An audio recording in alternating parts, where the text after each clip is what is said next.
WordPress to start.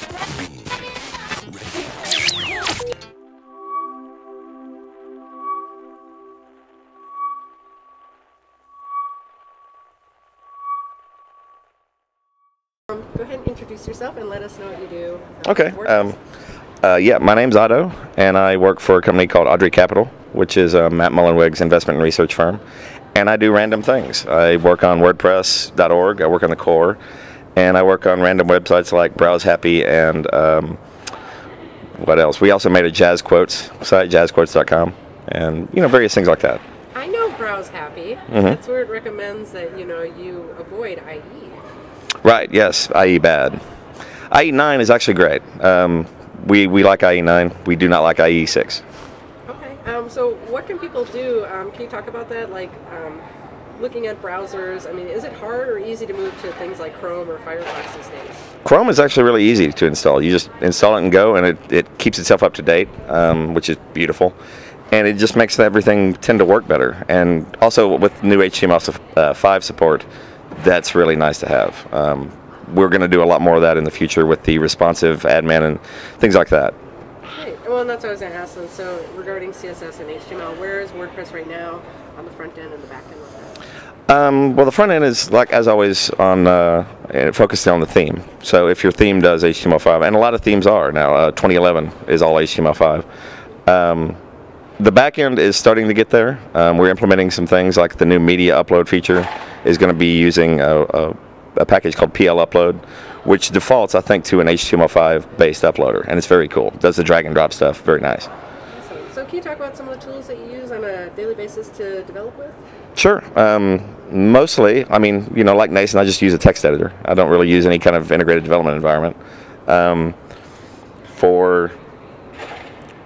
mean, it's pretty basic. Are you on PC or Mac?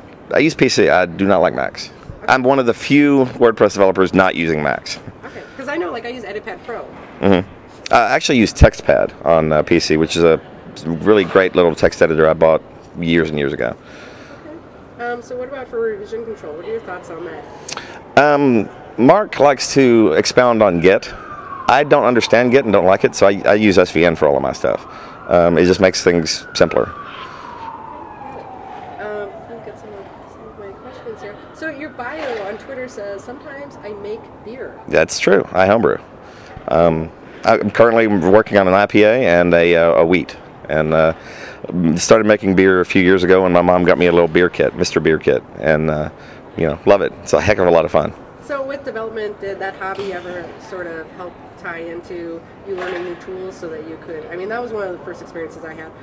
I had a hobby, and I was like, well, I need to build a website for my hobby. So has beer ever tied into your development experience? Yes and no. I'm working on a site now called buyottoabeer.com, and it's going to be where you can donate $5 because, what the heck, and you can suggest a beer. I will try to find that beer, buy it, and drink it, and review it. Just, as an entertaining thing. And if I can't find the beer, then I'll buy a different beer, drink that, and say, thanks for the money. So how has the WordPress community changed? I know we were chatting about this a little bit beforehand, and I asked you if it was earlier on when you started working with WordPress or later on, you said in the middle. Yeah, the most change was when as Matt was talking about earlier, the admin changes. The whole admin section got redesigned and revamped, and that was by far the biggest change I've seen. There's been a lot of back-end changes, a lot of core stuff, code stuff that most people aren't interested in, but the interface is really where I think WordPress excels. And yeah, the admin changes have been the biggest change I've seen in 5 years. So let's talk about what developers can do when they start working with this new platform. What are some of the things that developers may overlook, if they come from other backgrounds or using other tools or platforms? The one thing I've noticed most developers doing a lot that needs to stop is when they reinvent the wheel. WordPress itself has a lot of APIs in the core, the HTTP API, the transients, things that are already there and are written way better than I could write. And by using the built-in code, it makes your code more robust, more fault tolerant, and a lot shorter, easier to read. So I think more developers could spend some time just reading through the function names in the core code, because there's a wealth of useful tools and tricks and things you can do. And also, read tutorials. I write a fair amount of tutorials trying to explain some of these things. And every time I post one, I always get a ton of developers going, "Oh my God, I didn't know that was in there." It's if you develop on core and you just read through the core code, you'll find a tremendous wealth of useful functions that I think all developers really should use.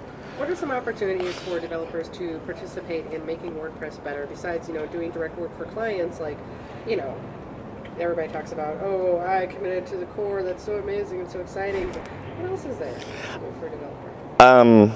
Obviously, I highly encourage committing to core. Getting some just go into track, find a bug, fix it, and put a patch up. Things like that.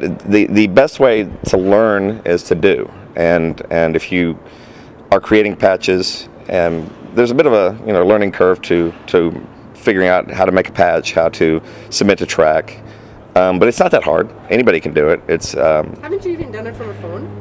No, I don't, but Nason does a lot. Oh. He uses. Blame Nason. I have seen him coding on his Android. It's horrifying. Okay, so not something you'd recommend. Oh no, if you can pull it off, it's fine. I just don't understand why he's got that little tiny screen. Got it. And so I see this is kind of a future-based question. What are some changes that people can expect? What changes can developers expect in WordPress 3.3 that you're excited about? Well, we fixed a real big problem that I wrote about. There was an issue with permalinks, and it's called verbose page rules. We fixed that Thursday, in fact, and I got a patch in. Mark committed it. And it basically makes that not painful anymore. So now you can use just post name for your permalinks. You can use category. It works fine. It completely eliminates all the performance problems. Yeah, was that the excessive indexing or queries? Yeah, in the database? it was a rewrite problem. And we saw we set up a test site and put 2,000 pages on it. And we saw something like a, what would I say, maybe 22,000% increase in speed. It was just way better. Wow. So we have that technically fixed. We're going to have to pound on it a little more before we're sure about it, but it's in 3.3 now if you want to test it and try it, and I think everybody's going to be happy about that. That's great, because I know I just actually changed my permalinks from year, month, day to post ID and then the title, just because I was aware of that. So it's very interesting. Well, now you can get rid of the post ID part. Right. Oh, fancy. And then can you recommend some tools for developers, even though it sounds like, you're pretty bare bones and stuff, but what are some good, kind of development environments or tools for the browsers? For browsers, actually, there's one that I use. Everybody likes Firebug and Google's Inspect Element thing. I actually like, there's a plugin or an extension for Firefox called Web Developer Tools. And I use it a lot because it really makes it very simple to modify CSS and see your changes in real time. And you don't have a really complex interface. It just gives you a text box with your CSS in it. You type it in, you do it. I develop with that because it's very, very fast if you know CSS. You can also do things like edit HTML on a live page and see what the changes look like. And there's a whole bunch of useful tricks in that tool. Even though I don't use Firefox a lot, it's really, I keep Firefox around just for that extension. It's a brilliant extension. It sounds like you just made something in the last couple of days doing with bears? Yes, I noticed that a lot of the developers here, the speakers, were talking about bears and using bears as examples and things like that. And I'm like, bears must be the new cats. So I created a website called placebear.com, which is similar to what inspired me, the placekitten.com. And it generates placeholder images of any size. You just use a URL. Only now, instead of kittens, it's bears. And so it sounds like there's two options, full color or grayscale. Nice. Because the grayscale adds that touch of class. Awesome. Okay, let me do my wrap-up questions. Okay, let's go down here. Okay, so what advice would you give?